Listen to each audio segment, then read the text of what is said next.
Welcome, ladies and gentlemen, back to the Valley of the Judged. I am your one and only gaming monk, better known as Mildra. And with me is my good brother here in the temple, the man of 1,000 runes, the CEO of Zadari Enterprises, and the bane of my fucking existence, good brother Xanatrix. Zadari Enterprises would like you to donate your UBs to your local Sonic office today. Because after all, Korone needs your UBs more than you do. Remember, have confidence. No confidence.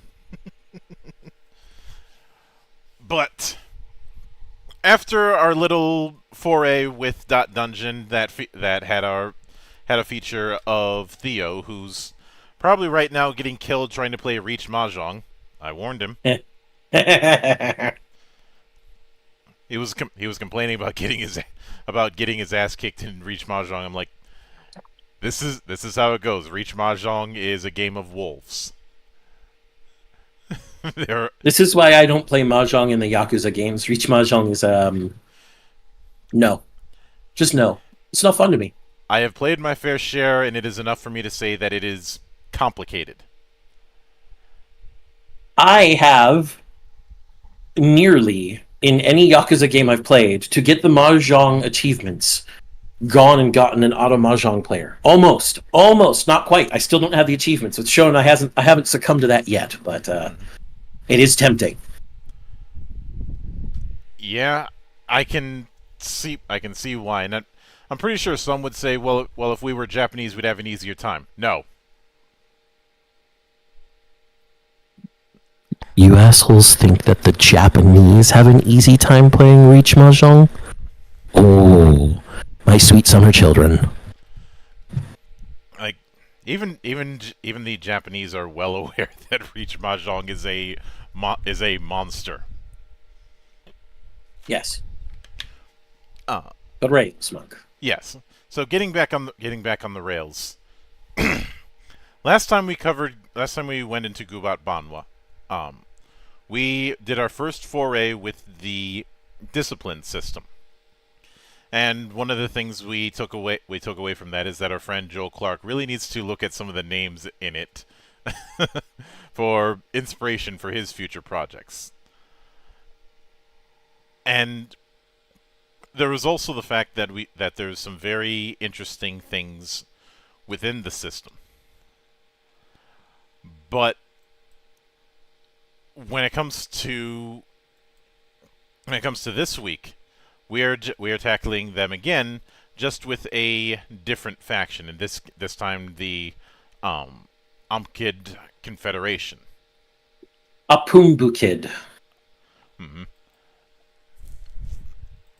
He was And waiting for me to correct him. I heard it in yeah, his voice. I did say I was going to screw up pronunciation quite a bit in this, Yep. It's all good. and Also, hello, Cress. Nice to see you. hmm and we do once, much like last time, we do have a total of 5 disciplines that we're going to be going through. Yep. That's pretty much going to be the rule with I'd say all of the factions. I can certainly check. Yeah, Yeah, it yep. looks like it's 5 per. And the first one we have is the Busalian. Sorcerer's I, True, Harnessers of actually, Elements. Oh, go ahead. I was going to say, Monk, according to the pronunciation guide, that's Busalion. Busalian. The emphasis is on the li. Hmm. Like I said, I did say I was going to screw up pronunciation. Don't worry, I'll probably screw it up too. But they're described as Sorcerer's True, Harnessers of the Elements through magic, formulas, and occult knowledge, greater than lightnings and cannons. Their style is Witch, and their complexity is, well, complex. Complex. Hmm. Now, just a reminder, Monk. The discipline attributes are posture, speed, jump, evade, and then the bonuses are things like spirit. Yep. So, posture of 18, speed of 3, jump of 1, evade of 2, and a bonus of +2 to spirit. Their weapons are meditations, staff, vajras, mudras, mantras, bamboo prayer strips, and burning bolts of energy. Their armors are things like meditational robes, silk jackets, voluminous cloaks, flowing sarongs, and gleaming paruka. The common medium of Busali spells are words, and so they learn to utter the invisible magic phrases under their breath. Many fear when a Busali... I'll have to check it again. Usali. Busali can speak, but they know how to utter them even while their mouths are covered or gagged. They command the elements of the world as a poet commands words, with a mixture of stances and flowing body movements that replicate the characteristics of the elements they control. Sometimes they also rely on the use of palm leaf magic strips to empower their attacks. Don't So, say it, Monk. it. I know what you're thinking. We're sharing the same brain. Mm-hmm. I know what typical trope character you're thinking about here, especially with things like prayer strips and staves. Genjo Sanzo? I'll allow it, even though it's Tripitaka, but Yeah. I'll allow it. Mm-hmm. But the discipline philosophy is elemental bargain. When you make an attack that a target is vulnerable to, i.e. a fire attack against someone vulnerable to fire, gain a thunderbolt afterwards. When you start a riff, choose a mantra from below. Until the start of your next riff, you may apply that mantra to any attack you perform. So the mantras are fire, water, cold, lightning, wind, poison, and gleam. Then we have the Busali curse. When you make an attack with any of the mantras above, you may spend a thunderbolt afterwards to deal an additional d8 damage and then make the target vulnerable to that mantra indefinitely. Busali grant. When an ally starts their riff, you may spend a thunderbolt to choose a mantra above and give them X token, with X being the chosen mantra. They can discard that token to give the mantra to any attack they make. And greater spell. When making an area attack, you may spend a thunderbolt beforehand to expand the area pattern by 1 and make it unavoidable. Ooh, I'm liking that looks like a fun way to throw your thunderbolts around. Mm-hmm. Their inflict violence is the invisible words. Starting with KK, a word with a point and lance through with an invisible strike. And I had to double check to make sure that wasn't strike. No, it's strike. You are firing an invisible bird at them. I mean, Nakoruru did that in Sam Show. Mm-hmm. But it is 1 beat soul attack. Target is all fighters in line 5.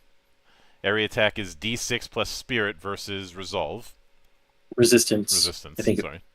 I think. Let me check my image. You might be right in this case. If No, it's resilience. We're both wrong. In our defense, we haven't touched Gubat-Banwa in about 2 weeks. Yes. It's okay. I have a cheat sheet on my computer. Mm-hmm. So second inflict violence is Lindu. So 1 beat attack. Target is all fighters in range 1 to 4, burst 1. Area attack is D6 plus spirit versus resilience. And the targets grant merit on the next attack against them. So then we have Jagat, summon, which is a cold attack. Target is all fighters in range 1 to 4, burst 1. It's an area attack of D4 spirit versus resilience. So yeah, these guys are definitely an AoE caster. They do a lot of they look like an AoE DPS. Mm-hmm.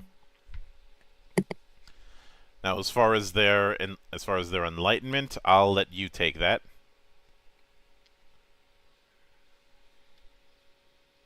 Okay, so we have Thunderbolt Body.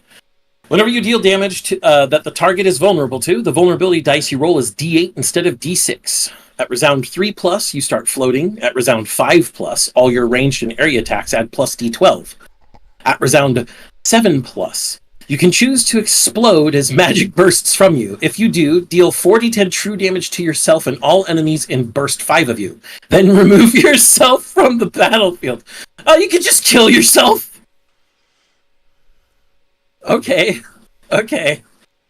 That's funny. I'm suddenly reminded of the Bright Wizard in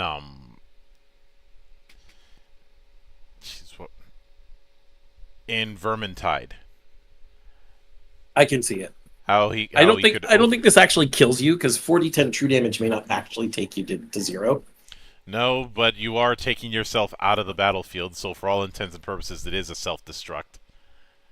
Well, and the way I see it, since it's called Thunderbolt Body, it's probably you exploding into literal lightning and vacating the scene. Mm-hmm.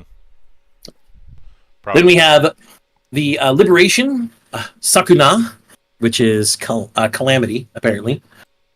Level 1 is called Jakendra, or the God King Wheel. You raise your hand and thunderclouds gather. You incant, writhing, spiking utterations and ululations. The target is all enemies in range 1 to 10, burst 5. It's an area attack that does 48 plus spirit versus resilience. And the effect is a reverse Cold Steel, where you can teleport all targets. And you could teleport them one space where they were. Mm-hmm. Level 2 is Sakunendra, God King Disaster. I'm guessing that Endra is the God King part, because Sakuna was Calamity. So, with an utterance to hell, you summon grand disaster that burns through even gods. With a snarling word, the coruscating energy from the thunderclouds burns through the battlefield. This is all enemies in range 1 to 10, burst 8. It's 68 plus spirit versus resilience. The effect is all targets become vulnerable to all attacks until the end of violence. What? And the special is, any target defeated by this may be annihilated, which I'm guessing is an actual death instead of just defeat. Mm-hmm. And then we have Raganendra, which again says God King Annihilation, so I'm pretty sure Nendra or Endra is the God King part. When heaven has had enough of your blasphemy, the holy powers of heaven send a fulminating lightning bolt to the earth. embodying all 8 essences. The target is you and all enemies in the battlefield not within burst 2 of you. So get all your friends around you. Area attack is 12d12 plus spirit. I'm guessing that's actually supposed to say versus resilience. Yeah. Because otherwise plus spirit doesn't make any sense. Mm-hmm. The effect is a teleport 5 all targets if they still survive. And then there's a special. You can choose to be defeated by this attack. If you do, repeat the area attack and effect, and then you are annihilated. So you can kill yourself again. They have 2 different things that allow them to kill themselves. In order to do ultimate damage. Monk, why does this just sound like something that I know some people in our play group would abuse the fuck out of? Probably screaming. Let's see who's got more hit points. I might be referencing a certain pyromaniac in our midst. But then we get to the signature techniques. The first one being Siga. You summon flames and scathing light from a magical formula and incantation. 1 beat, attack, fire. Targets all enemies in range 3-4, burst 1. Area attack, D6 plus spirit versus resilience. And then the second technique we have is Kilat. You summon lightning and monsoon winds with magical formula and incantation. 1 beat, attack, lightning. Targets all enemies in range 3-4, burst 1.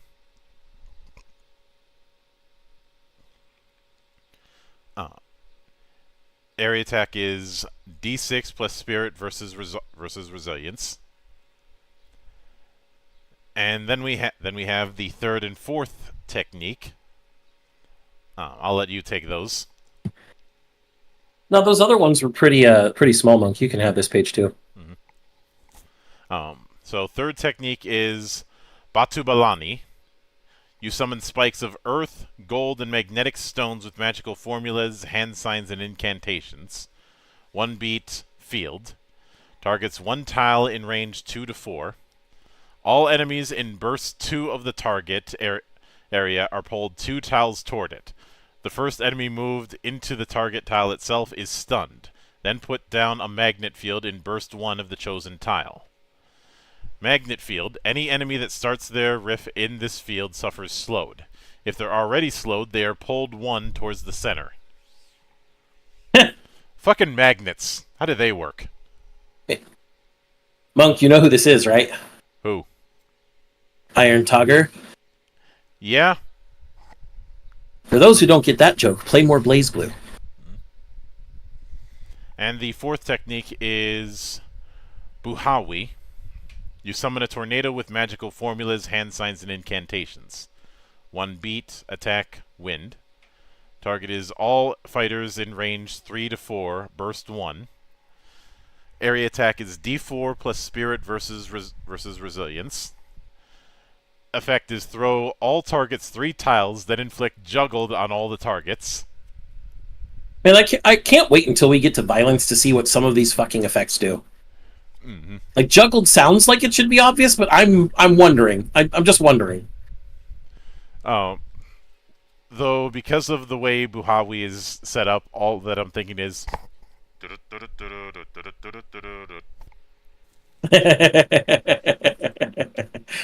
Do you know who I'm thinking of here, Monk? Who? Pochumkin Buster! Because of the throw part. Yeah, I can see it. But, then we have the Death Dancer. Dancers along the lines of cyclical death, spirit mediums of Yama Diraja, Diwa of death and violence. Their style is Raider, and their complexity is average. You know, this Witch style was pretty DPS. I'm surprised it wasn't Raider, so I kind of wonder what this Raider is going to do. If it's going to be as straightforward as that awesome fucking art. Jesus Christ. Why does this look like fucking pre-fighting Ryu Sagat with a fucking Ashura for a stand? Am I going to see a tiger knee with 6 swords or something? But when the discipline attributes for the Death Dancer are posture 20, speed 4, jump 2, evade 1. They get a bonus to ferocity and a bonus to parry, +1 each. Their weapons are there: hands, feet, head, elbows, knees, staffs, and sticks. It's Sagat, Monk. This is Muay Thai almost. Well, look at the stance. I know, but you know, I don't want to say Muay Thai because we know that this is mostly based on the Philippines, but he did say all of Southeast Asia, so it's Muay Thai. Fuck you all. The armors are tattoos, which makes sense in a world full of magical tattoos. Bahag, sarongs, and hand wraps. Their discipline philosophy is the body as a weapon. When you make a melee attack or suffer a melee attack, you gain a thunderbolt afterwards. Some things you can do with those thunderbolts are Ultra Combination. When you roll a chain die, spend a thunderbolt afterwards to roll another chain die, even if you didn't roll the maximum amount. Remind them of mortality. When you make a melee attack against an enemy that has 1 or more affliction, you may spend a thunderbolt before making the attack to add d4 damage per affliction. Okay. That's what juggled is for. Juggled is an affliction. Mm-hmm. Imagine juggled, stunned, and slowed. Ah, hey, 3d4 extra damage. Fuck you. Mm-hmm. Break life's rope. When you make a melee attack against an enemy that has 3 or more afflictions, you may spend a thunderbolt afterward to cleanse all afflictions to give the target shattered until the end of their next riff. While the target is shattered, all attacks against them deal plus d12 damage and cannot be evaded. Oh, I'm juggling you and you're slowed and stunned? Well, now you're none of those things, but everything else is gonna hurt now. Mm-hmm. And then finally, send gods crashing. When you make a melee attack against an enemy that has 5 or more afflictions, you may spend a thunderbolt beforehand to roll the maximum amount on your violence roll, immediately chaining. Well then, I feel called out. I feel called out, Monk. You might be a monk, but I love fighting games. Mm-hmm. I especially love playing somebody like Kite, who can fucking chain together combos like nobody's business when you know him at a high enough level. Mm-hmm. But then we have their inflict violence, mm-hmm. the Wheel Breaker. We have Hatabakal, also known as the Iron Slash. Strike with a flurry of diagonal hand slashes. Target is 1 adjacent fighter. The melee attack is d8 plus ferocity versus parry, and it inflicts wide open. We have Sikad Sibat. Unleash a kick that pierces forward. It's also known as the Lance Kick. That's targeting you twice over, Monk. Kicks and large stabby sticks. Mm-hmm. Target is 1 adjacent fighter. Melee attack is d8 plus ferocity versus parry. The effect is, you may push the target 1 tile. If the target collides with something, inflict debilitated. Hey, Monk, why is this starting to sound like our pugilist in Emberwind? Now you really feel called out, don't you? You bet I have. Yeah, Nebus is here, and Nebus is happy. Yes, I feel called out. And then we have Sikad Bulusok, or the Diving Kick. Unleash a combo that breaks open and then annihilates with a diagonal dropping kick. The target is 1 adjacent fighter. It's a melee attack that does d10 plus ferocity versus parry. If the target is wide open, this attack ignores combo breaker and gains merit. So your combo here is probably going to be something like Sikad Sibat to debilitate them, then get close to them so that you can Hatabakal to inflict wide open, and then use Sikad Bulusak to fuck them right up. This just flows into each other. Yep. And I'm guessing that the chain dice would allow you to do this all in one turn if you're lucky enough. Put a pin in that for when we get to violence. I feel like we're going to be saying that a lot if we haven't said that enough already. I love it. So, then we have the Enlightenment, Yama Body. When you suffer an infliction, 50% chance of you also applying that affliction to the one that inflicted you with it afterwards. While you have at least +2 or more afflictions, all your attacks gain merit. Hey, Monk. Now not only are you called out, I'm called out because our Arcanist does this. Yep. And I'm the one who suggested Arcanist. All of a sudden, I am building this class in our system. Monk, Arcanist. Now we just need one more. So, its liberation is the Death Dance. Level 1 is Agos ing Kamatayan, or the Flow of Death. I'm not sure how to pronounce an NG by itself. It might be something like Agosun Kamatayan, like it's some sort of guttural stop. Yeah. I can't know. Please, if anyone else speaks Cebuano, let us know, please. Yeah. You summon accumulative energies of death and then send it flying in a wave of pure corrosive essence. 1 beat, attack, soul. Target is all fighters in line 6. It's an area attack dealing 3d12 plus ferocity versus resilience. Jesus. This is level 1. For every affliction on you, you may deal plus d12 damage and then cleanse that affliction. And remember, you kind of want to gain afflictions because of your enlightenment.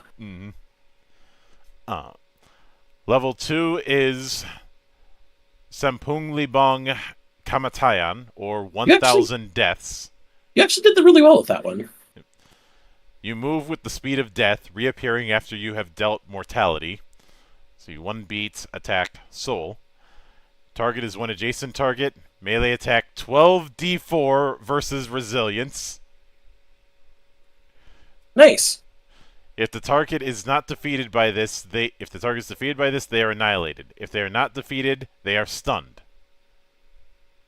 Nice. Although you realize what this is. Roses are red, violets are blue. Omae wa mo shindeiru.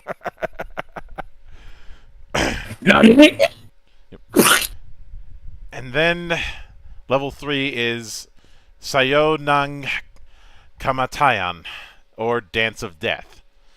You dance along the lines of mortality and summon about you the avatar of death itself from your soul, wide-eyed, grinning, hungry.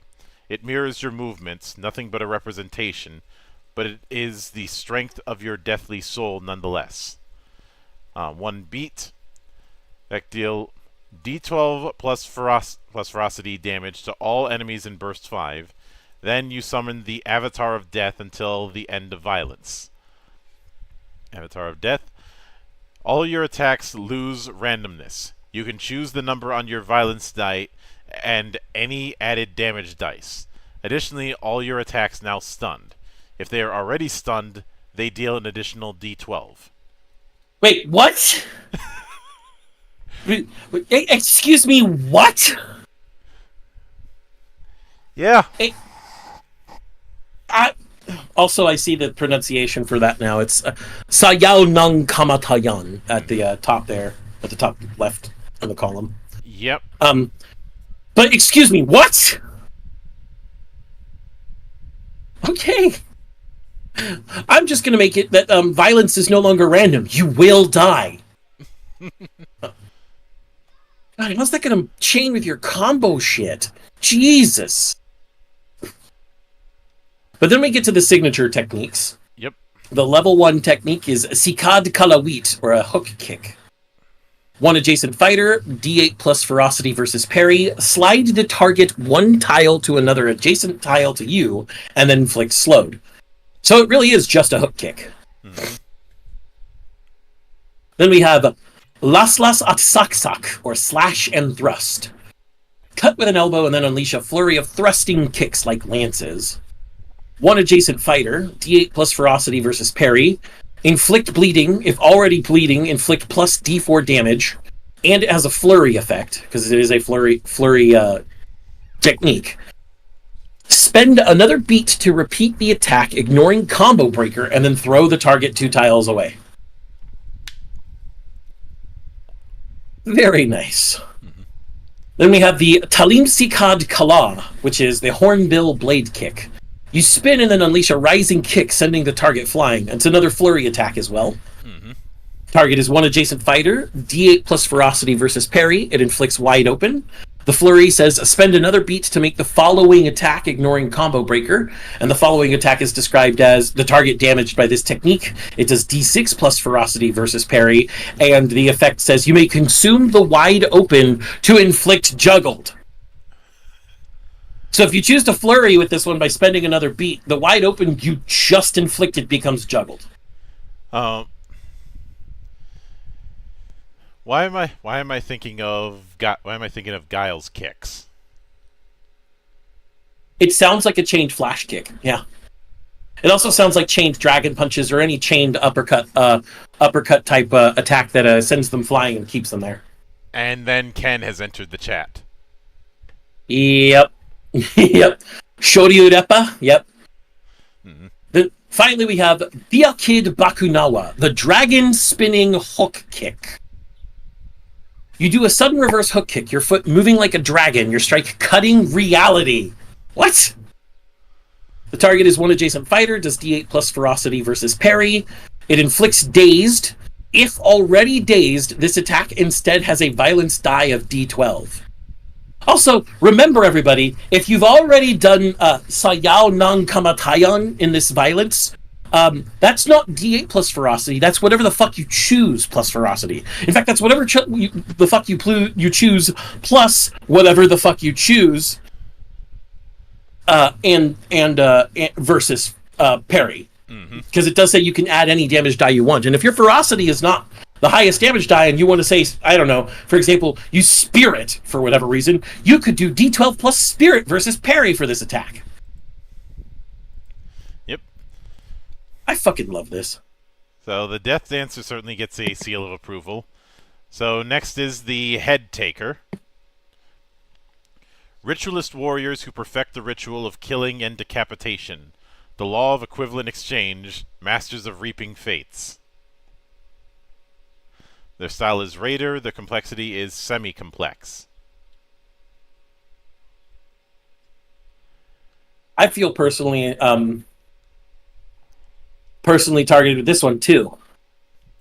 But that's just because I have a rich history in my family tree of raiders using axes to decapitate people. Yep. So, position, as far as attributes go, position 18, speed is 4, jump is 2, evade is 1. They gain a +1 bonus to ferocity and spirit. Their weapons are the head-taking axe, sickle, tabak, golak, and pinut. Their armors are cloaks, rain capes, breastplates, and silk robes.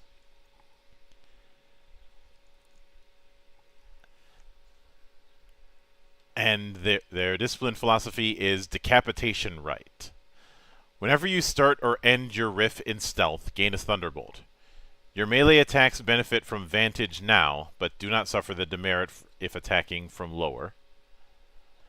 At the beginning of a fighter's riff, you can spend a thunderbolt to make them your ritual kill, and then you gain a ritual kill die, a d10. You can only have one ritual kill at a time. Every time your ritual kill starts their riff or makes an attack against you, you gain another ritual kill die against them. When you attack your ritual kill with merit, you can choose to invoke your ritual kill dice. If you do, spend all your ritual kill dice and then roll them as additional damage. You can only have up to spirit ritual kill dice at any time. Which is why you get a bonus to ferocity and a bonus to spirit. Mm-hmm. So then as far as what you can do with those thunderbolts, we have knives dipped in venom. When you make an attack against a target flanked by you, spend a thunderbolt to give that attack plus 2d4 damage, and now it inflicts poison. Rite of Hatred. When attacking your ritual kill and invoking your ritual kill dice, you may spend a Thunderbolt beforehand to upgrade your ritual kill dice to D12s instead of D10s. And Oningu Asu. At the start of any riff, you may spend a Thunder to teleport to a tile adjacent to your ritual kill. We can't escape it! Monk, let me put it this way. This is an assassin. Yes. Straight up. This is... If I had to make a comparison to a common class from the world's most ubiquitous game, the closest thing this would be to is the rogue, because those ritual kill dice are definitely just the backstab die, except way better. And I mean way fucking better. But if I had to make an even worse comparison, Monk, and I'm saying worse because, again, it's using the world's most ubiquitous game, this is an unholy marriage between the rogue and a version of the ranger that we've seen in Heavens and Heresies. And other games that do the ranger better than the world's most ubiquitous game. Yep. You get a chosen enemy, and you can only have one at a time. But I also assume this means that once you kill that one, you can choose a new one. Mm-hmm. And then you get these dice that just start accumulating and accumulating and accumulating until you come over and go, "Hi, by the way, I'm spending a Thunderbolt to make these D12s. Let's have a chat." And you teleport over there as well. You're like, Thunderbolt to teleport, Thunderbolt for D12 ritual kill dice. Let's have a nice talk. Yep. With my axe. It's very silent, but it loves you. Mm-hmm. So its inflict violence is Shadow Striker. The first part of it is Aniju Step. Aniju is an owl, or ancestor. Teleport in a flurry of owl wings, silent. It's 1 beat. Target is 1 tile in range 1 to 3. Teleport to the target tile. Then the second inflict violence is Onigu Kadwa. Onigu is a shadow, Kadwa is knife. Strike with the dagger of shadow. It's 1 beat. It's a physical attack. Target is 1 adjacent fighter. It's a melee attack that deals D8 plus spirit versus parry. Effect is teleport 1 and then gain stealth. It's a shadow step right after an attack, Monk. Mm-hmm. And finally, Pugyat Matu. Pugyat is decapitate. Matu is mortal.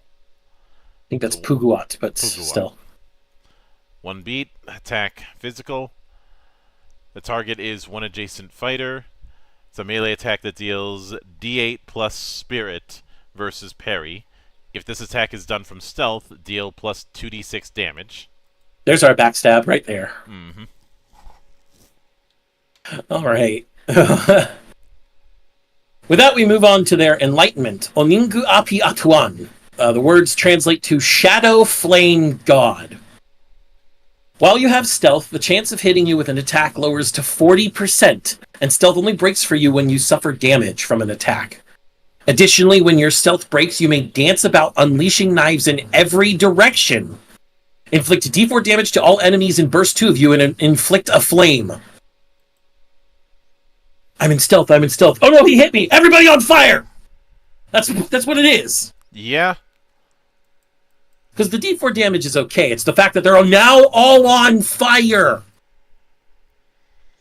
And now I'm getting flashbacks to my time playing Pyro back in the days of back when I still played 2 Fort. Their liberation is called Decapitate, with level 1 being called Final Attack. Move at the speed of Scorn to make an attack that cannot be defended against. 1 beat, a physical attack that's a finisher that's unavoidable. Its target is 1 adjacent fighter. It does 3d12 plus ferocity plus spirit. No, I don't think those are typos anymore, Monk. I think that's just does 3d12 plus ferocity plus spirit. So earlier it was just 3d12 plus spirit plus spirit. All right. If this attack defeats the target, teleport 1 and heal D6.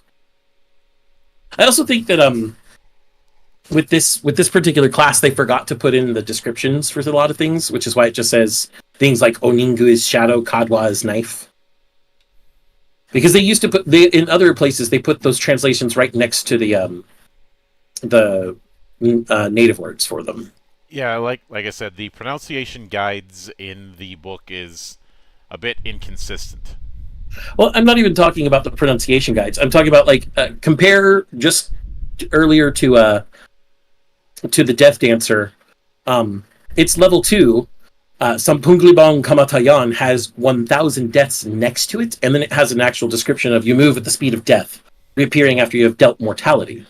Whereas level 2 here in Decapitate is Puguat Ketafang, which is Puguat means decapitate, Ketafang means holy beast.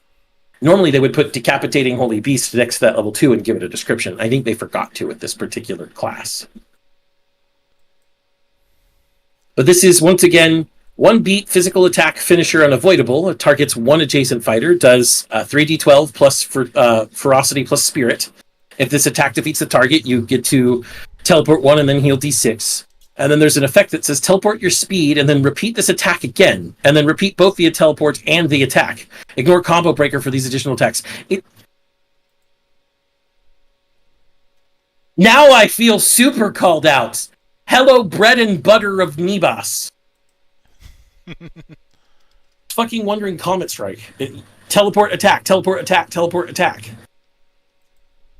It's what it is. And then we have Pugot Atuan, which is, and it says Pugot means decapitate, Atuan means god. Which they would put next to it, I think. Again, decapitating god. Target is 1 adjacent fighter. The effect is deal true damage equal to half of the target's maximum posture. If you're ready, you may decapitate yourself as well as you finish your lifelong rite. If you do, immediately kill the target and then yourself. Why is everyone killing themselves?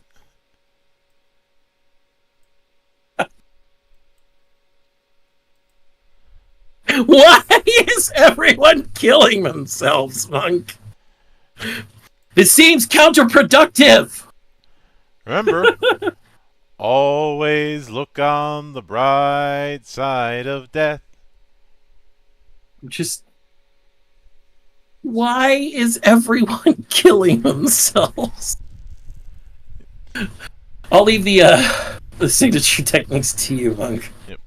So, first we have Flitting Shadow Style. You flutter so quietly that none can hear you. It's 1 beat, target self, English monk. Gain stealth. If you already have stealth, teleport half your speed.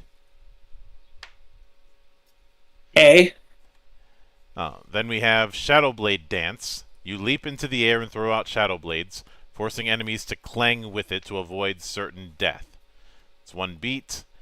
If it targets self, gain 3 shadow blades. As far as shadow blades go, at any time you can spend a shadow blade to throw it at a fighter in range 2 or 3, dealing d4 damage to them per shadow blade.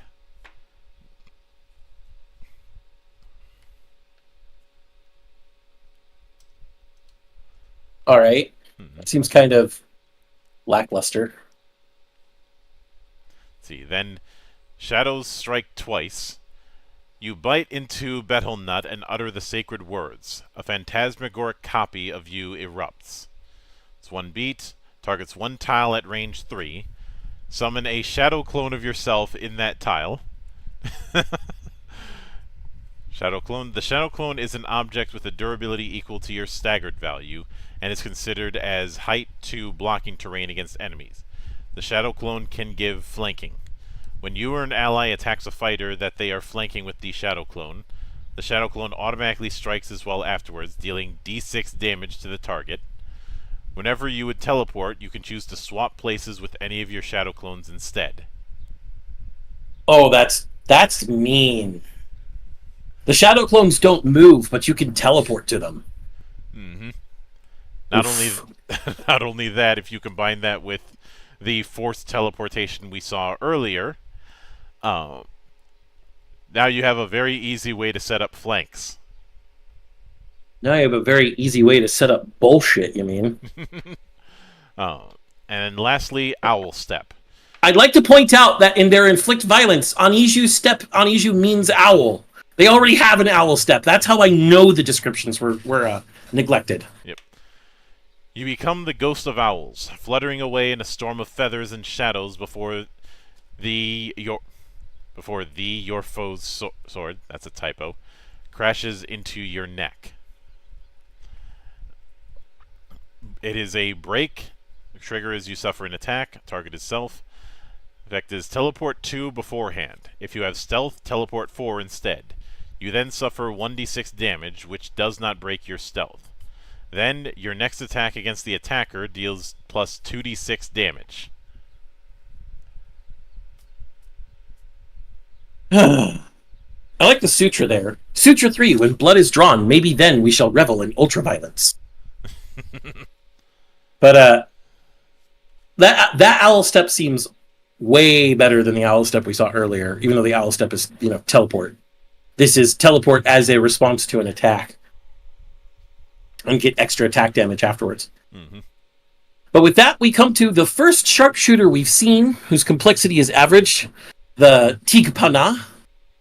Embodiments of minor enlightenment, manifestations of the wind, arrows of harmony born from the watchtowers. Their discipline attributes are posture 18, speed 3, jump 3, evade 1, bonuses of +1 to ferocity and +1 to spirit. Their weapons are longbows, short bows, mina spad, daggers, and knives. Their armors are war jackets, vests, padded shirts, sarongs, and natural mantles. Their discipline philosophy is sniper's perfection. When you end your rift without any allies or enemies adjacent to you, gain a thunderbolt. You have a critical distance, which is every tile that is 4+ tiles away from you. All your attacks against those in your critical distance gain merit. So you want to be further away from things. Additionally, when you make ranged attacks against fighters on lower elevation than you, your maximum range increases equal to the elevation difference. You have Snipe. When an enemy ends their rift in critical distance of you, you may spend a Thunderbolt to deal D8 damage to them. Hawkeye. When you make a ranged attack against an enemy in critical distance of you, you may spend a Thunderbolt before attacking to add 2 merit to that attack. Somersault. When you make a ranged attack against an enemy Ranged attack enemy against an enemy. Okay, that's a typo. Mm-hmm. When you make a ranged attack against an enemy in critical distance of you, you may spend a Thunderbolt to fly 2 afterwards. So this is all about playing keep away and shooting people. I like it. It's a pretty straightforward sniper. I feel like K is being called out. Heh. Because this is because I'm getting Kaede flashbacks from the Emberwind campaign. Yeah. We have their inflict violence, pierce the firmament. Naga bites the side. Strike with a dagger and then vanish into foliage. This is 1 beat attack, a physical attack that's relentless. The target is 1 adjacent enemy, does D8 plus ferocity versus parry. Then you get to teleport 1 and gain stealth. Huh. I'm getting a strangest sense of Dijon mustard, Monk. Yeah. Then we have aim. Focus. Your breathing becomes steady and silent and perfect. It's 1 beat. Target is 1 enemy within burst 5. Effect is mark the target. While marked, they are always in critical distance. That means even if they get closer, Monk. Then we have Boltavara's arrow. Unleash an arrow of perfect steadiness and balance, imbued with the Rash. Is that Rasa or the Rasso? Hold on, I'm going to zoom in a little bit. Rasa Hyang. 1 beat that is attack that has a wind element to it. And it's 1 enemy in range 3 to 5. It's a ranged attack of D8 plus ferocity versus parry. Mm-hmm. So then we have their enlightenment, Heaven Mountain Eye. At the end of your riff, mark out a burst 5 of you. Any enemy that leaves a tile within this burst lets you deal D6 damage to them. If they leave a tile in critical distance, this becomes D8. Can only do this one per resound, but you can spend one Thunderbolt to do it again afterwards. This means that higher resounds you can do it multiple times. Then we have their Liberation, Okat's Favor. So level 1 is Okat's Wind Blessing. Utter an incantation to summon wind gods. It's 1 beat. Choose up to 3 tiles in the battlefield, none of which can be within 2 tiles of each other. Wind gods arise from these squares. You or an ally's ranged attack can target the wind god to make that wind god the origin point. For every wind god the ranged attack bounces off of, gain plus d4 to the attack and plus 1 range. The wind gods are height 6 blocking terrain for enemies. We've got trick shooting. Trick shooting, and you want to trick shoot off of multiple of those gods. So, pinball. Yes.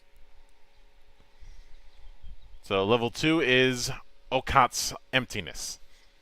Strengthen your gods. There will be time for regret in the afterlife. It's 1 beat. In fact, as with Okat's Wind Blessing, but after summoning the wind gods, each wind god pulses, dealing your ferocity and damage to all enemies within burst 2 of them. They pulse at the start of an enemy's rift. Every start of an enemy's rift. Oh, that's pulsing every time an enemy takes a turn. Mm-hmm. Level 2 turns your little pinball setup into a fucking track field as well. Yep. And then level 3, Okat's Destruction Beam. Shoot your wind gods so it unleashes the essence of Okat, Lord of the Forests.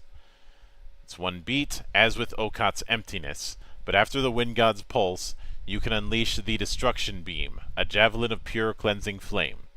Draw a line from your tile to a wind god's tile, then from that god to another wind god's, and then from that wind god's to the last wind god's. Any tile that the line passes through suffers the following attack. Ranged attack, D4 plus D6 plus D8 plus D10 plus D12. Ferocity and plus Spirit. True damage. Any enemies defeated by this you may immediately annihilate. So level 3, you set up your trick shot field, you set up your trap field, and now your trap field is a line trap for ultimate fucking destruction. D4 plus D6 plus D8 plus D10 plus D12 plus Ferocity plus Spirit in true damage is fucking ridiculous. But you know, with that we get to their signature techniques. Yep. We have the Handyong Barrage. You sharpen your focus to a needle point and then unleash a barrage quicker than lightning. It's 1 beat, it's an attack, and it has the wind essence. Target 2 different enemies in ranges 3 to 5. If no 2 different enemies are valid, just attack 1, and the ranged attack is D6 versus parry. Then we have Baltog Skewers Tandayag. Beat 1, target is self or one adjacent ally. The target can choose to apply one of the following mantras to their next attack: fire, lightning, cold, water, poison, solar, gleam. But not wind. Wind is yours, apparently. Then we have Bamboo Reroutes the River. You attune your arrows to the elements with the breath of your enlightenment. This is a break. The trigger is you suffer a ranged attack. Your effect is, before the attack, raise your evade by +1 against it. If this causes you to avoid the attack, you deal the total damage you would have suffered back at the attacker. I hit you. No, you didn't. By the way, I hope you like your own arrow in your eye. What? Ah! Mm-hmm. Then we have Ibalnang Pana Astra. You summon a Boltavaran missile of pure light from your harmony and aim it down your weapon, crackling and fulminating with burning lightning. This uses 2 beats as an attack, and it has the Gleam mantra. It's all fighters, and I'm guessing that's supposed to be line 6. Looks like a holdover path 6. I think that's line 6. Mm-hmm. Area attack does D6 plus Spirit versus parry. The effect is inflict wide open. The target on the 6th tile of the path suffers plus 2d8 damage and is stunned. No, I think path is meant to be it's freeform. It's like line, but it's not straight. Oh. Okay. Oh. Yeah. Okay.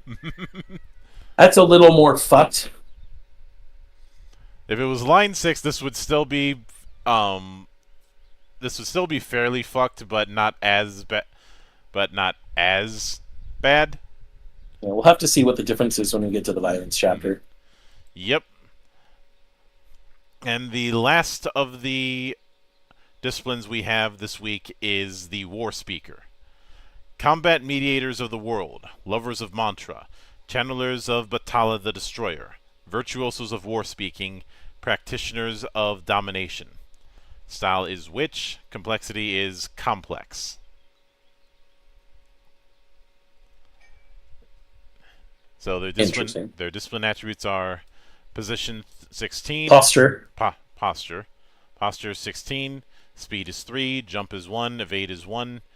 They gain a +2 bonus to spirit. Their weapons are staff, fan, words, whispers, mockery, swords, daggers, hammers, silk sleeves, and fly whisks. Oh, so they're Taoists. Armors are... I have to make that joke because silk sleeves and fly whisks are Taoist weapons in every xianxia ever. Yep. Their armors are cloaks, silk jackets, silk pants, sarongs, head wraps, diadems, and silk slippers. Well, aren't they just fancy pants? Well, hello, Mr. Fancy Pants. Exactly. And their discipline philosophy is war mantras. When you inflict confused, dazed, or stunned on at least one fighter, gain a thunderbolt afterwards. You can only gain a thunderbolt once per effect. Whenever you forcibly move an enemy, also inflict d6 damage. So we already know what this particular class is going to do. It's going to be inflicting those 3 afflictions and moving people. Mm-hmm. And it's 3 forms of of using thunderbolts. We have... Sorry about that. The mantra Garisaka. Non-Gerisaka. Non-Garisaka. The mantra of disdain. When an enemy... I don't know why you avoided saying that word, Monk. You have the skin color to say it. When an enemy in burst 3 makes an attack, spend a thunderbolt beforehand to push them up to 2 tiles. That could be really evil if they make ranged attacks and then all of a sudden they're out of range and miss.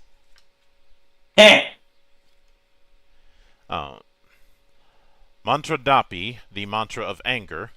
When an enemy in burst 3 of you makes an attack, spend a thunderbolt afterwards resolves, typo, to make that enemy taunted against one target of that attack. Then deal d6 damage to them.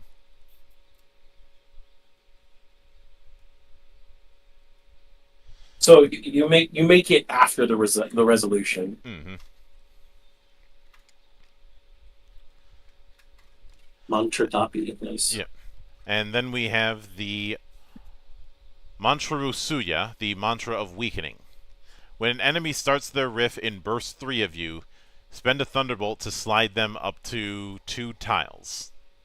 One mantra just pushes people when their turn starts. The other pushes them when they start an attack. Mm-hmm. Great.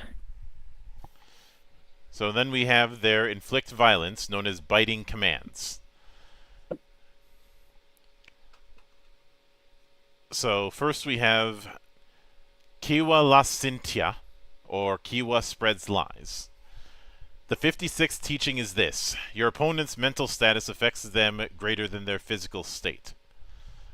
Was this Sun Tzu now? Yeah.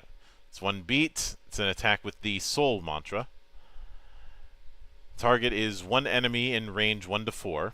It's a ranged attack that inflicts d6 plus spirit versus resilience. Inflict demerit on the target's next attack. Well, and that's just a normal move for these fuckers. Mm-hmm. See, then we have Kekaran Sud Tasudra. I know I screwed that up. Hikara Rangu Tasudra. Yeah. That's how I'd say it. Kekara Mak Sudra. 27th teaching. Inflict doubt on your targets. It's 1 beat, attack with the Soul Mantra. Targets 1 enemy in range 1 to 4. It's a ranged attack that inflicts D6 plus Spirit versus Resilience. Inflict Confused. Monk, this is press X to doubt. Yep. Press X to doubt with the sound of thunder. Yep. And finally we have Walk Chiraya. Or Chirya. Or Yeah. Chirya. Wakchiria. Yeah. Unmoving Manipulation. Utter the mantra that addles minds and forces them to move. It's 1 beat. All enemies in Blast 3. Slide the target up to 3 tiles. Fun. Yep. So, next we get to their enlightenment. Illusory words. That's spelled with an I, people, so meaning of illusion.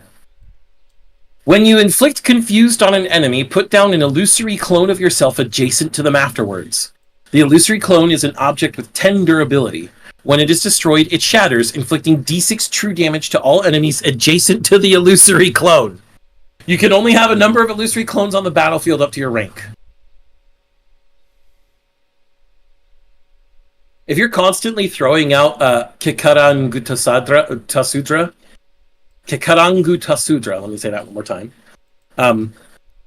You're going to have people exploding your clones and hurting themselves.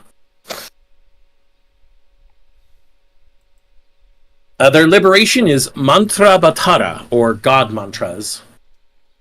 At level 1, we have Mantra Mararaya, Great Illusion Mantra. Inflict a great Maya upon the enemies with a snarling word. It's 2 beats, and the effect is you and all of your allies and any object you've put down may swap places with each other in any order, then all enemies become stunned.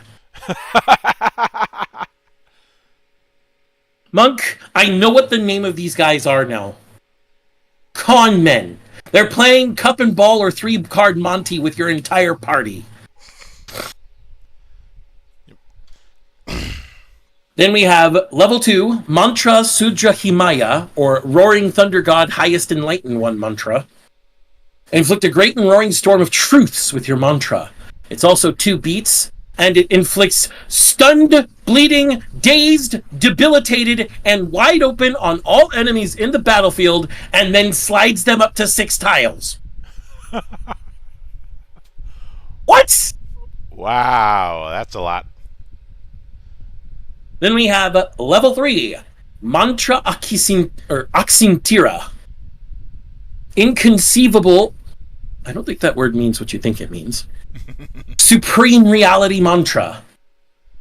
And it has a really long description, and I'm going to say the whole thing because it looks fun. What is reality but the utterance of words? I leave you with this final mentala. Inscribe these upon your souls, or your bamboo slates, or your swords. This is Nibatala. Thus is the word for all my followers. All my followers will have my enlightenment and know the truth of the Trichiliocosm. All things are haraya, or imagination. To find the truth of the world, one must find me. These are the words of Batala upon the lake of Pulilan, before riding upon a water lilies to the grand unending seas and returning to his abode. Speak haraya and manipulate the illusion of somethingness. That is such a good lore entry for this level 3 liberation. It also is 2 beats. The effect is all enemies in the battlefield only have 1 beat to use on their next riff. Chiefs and Braves only have 1 beat on all their riffs until the end of the current round.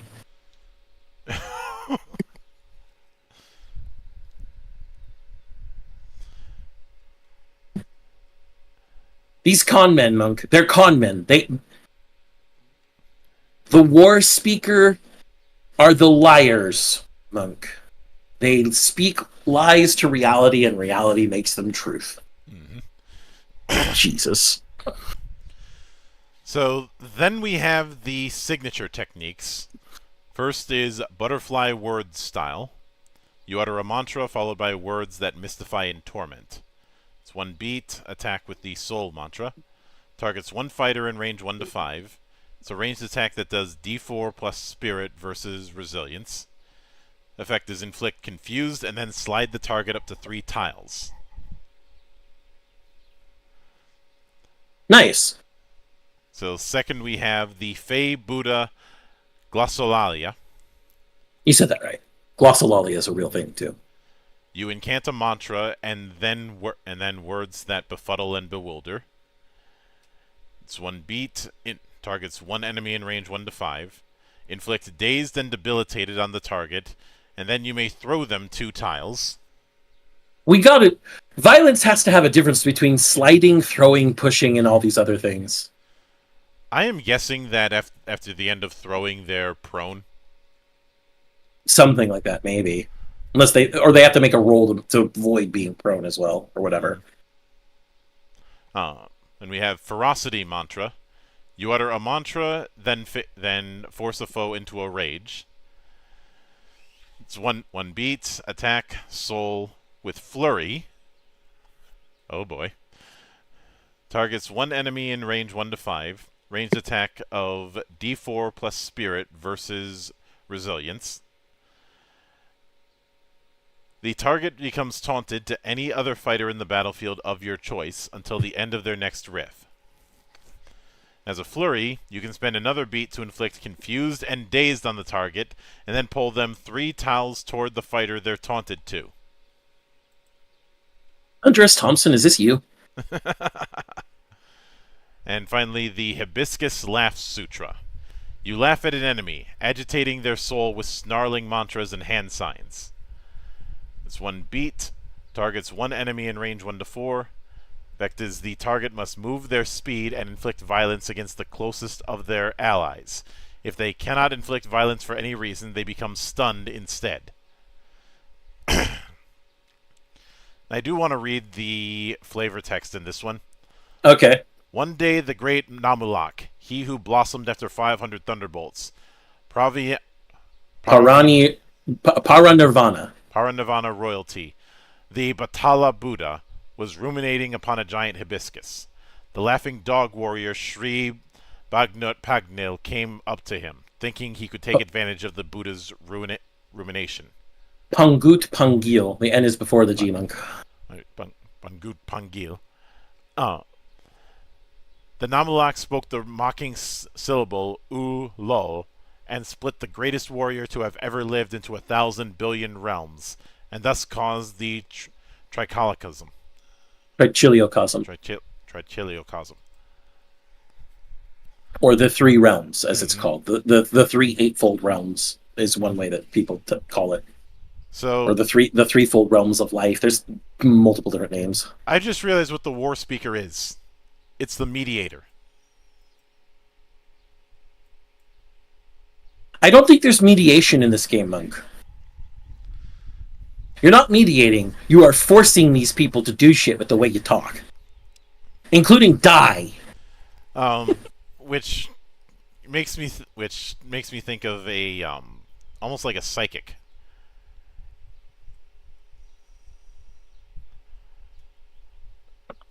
I will maintain that they are con men conning everyone into death. I love them. They're fantastic. Mm-hmm. Also, I am really looking forward to the next set of disciplines just from that fucking art. Oh yeah, I can definitely see that. But so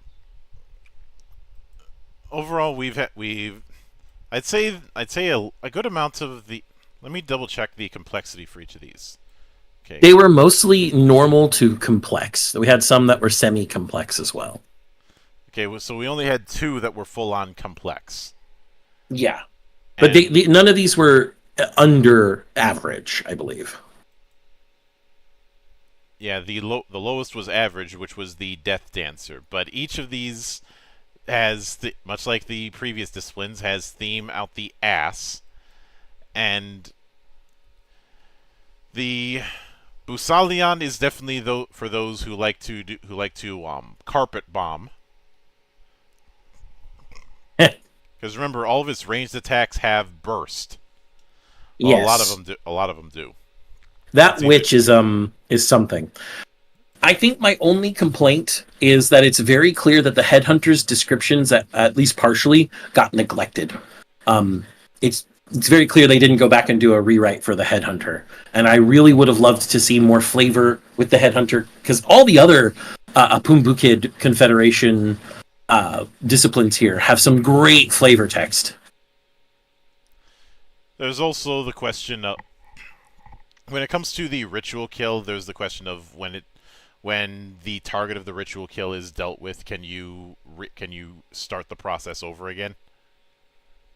I'm guessing there is, because it says you can only have one ritual kill at a time, and if somebody's dead after you've killed them, I guess you could spend a thunderbolt to get a new ritual kill.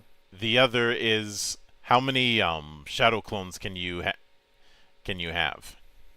I didn't. To modify the meme, I didn't hear no limit. So in that case, as long as you keep spending beats on them, you probably could keep making more and more shadows. And I do get the feeling that making multiple shadows with that technique would be encouraged. Yeah, because you get flanking out of it. You get an ability. You get battlefield control. You get zoning with that ability. I think that the limit is going to be that I'm guessing violence probably doesn't last very long. All of the skills we've seen with just the first two sets of disciplines are very much geared towards break your enemy fast, break your enemy hard, or in the case of the supporting characters, support your friends so that the enemy is broken as quickly as possible.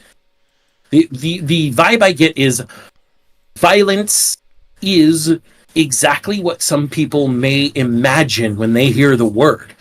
Quick, brutal, sudden, and extremely ferocious.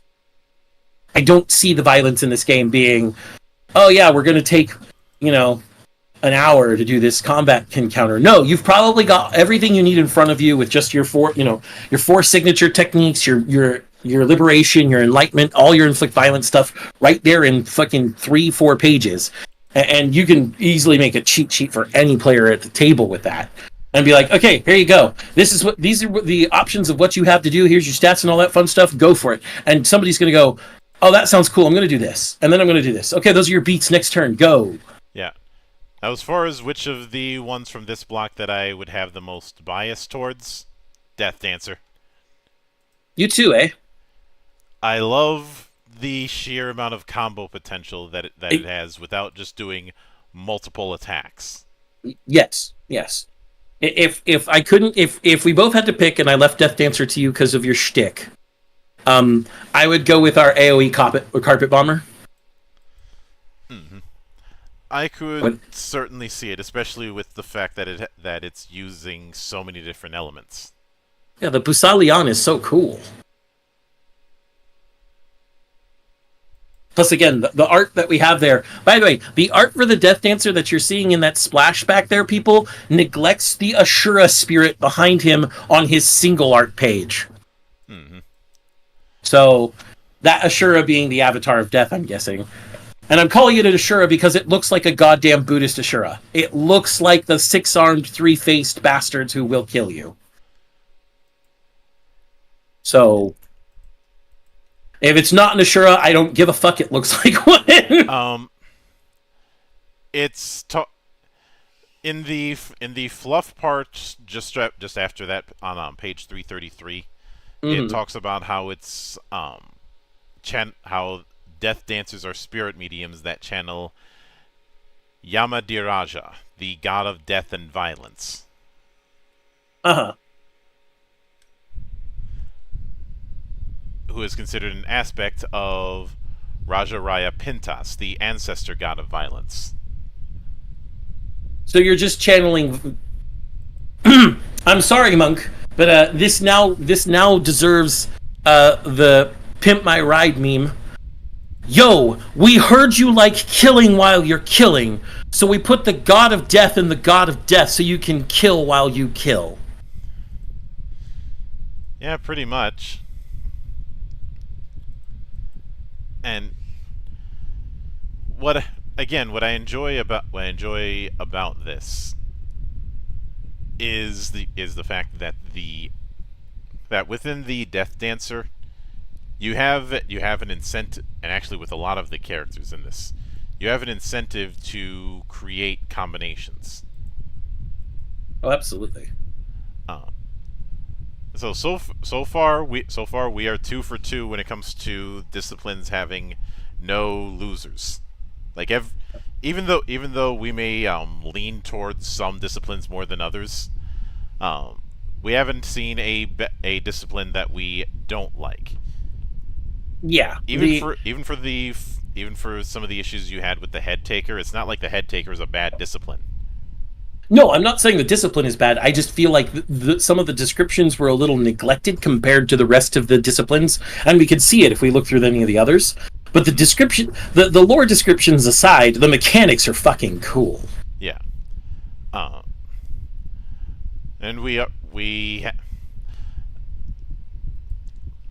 And admittedly, the concept of the war speaker, I'm completely fine with having, because I've already mentioned how much I loved the warlord back in 4th edition, and how the supposed successor to that concept is not a successor to that concept. Yeah. But here we definitely have that concept. Although I'd say the war speaker isn't exactly the warlord in that sense.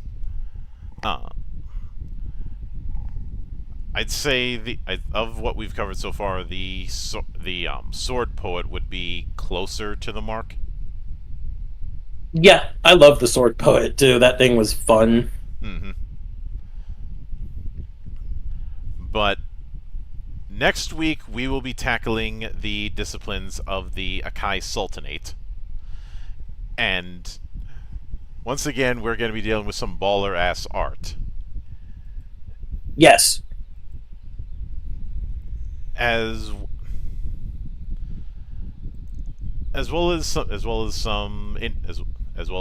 interesting setups. One of which I feel is going to be a case of us getting called out.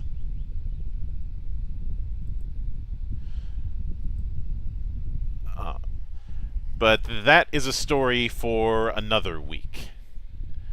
So until then, on behalf of the good brothers present and not present, my name is Mildra. I am your gaming monk. Stay fucking frosty, everybody.